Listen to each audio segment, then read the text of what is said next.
Секрети ідеального ремонту. Ремонт – це нерви? Ні, якщо знати кілька секретів. Ось 5 правил, які допоможуть вам зробити ремонт без стресу. Перше. Чіткий бюджет.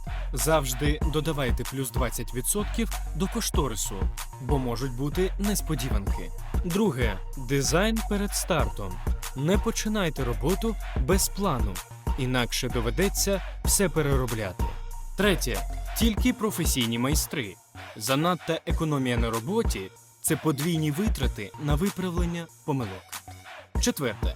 Якісні матеріали. Неякісний ламінат або фарба можуть зіпсувати весь вигляд. П'яте. Перевірка кожного етапу. Контролюйте процес або довіртеся професіоналам. З NSD Group це легко. Звертайтесь, підберемо найкраще рішення для вашої оселі.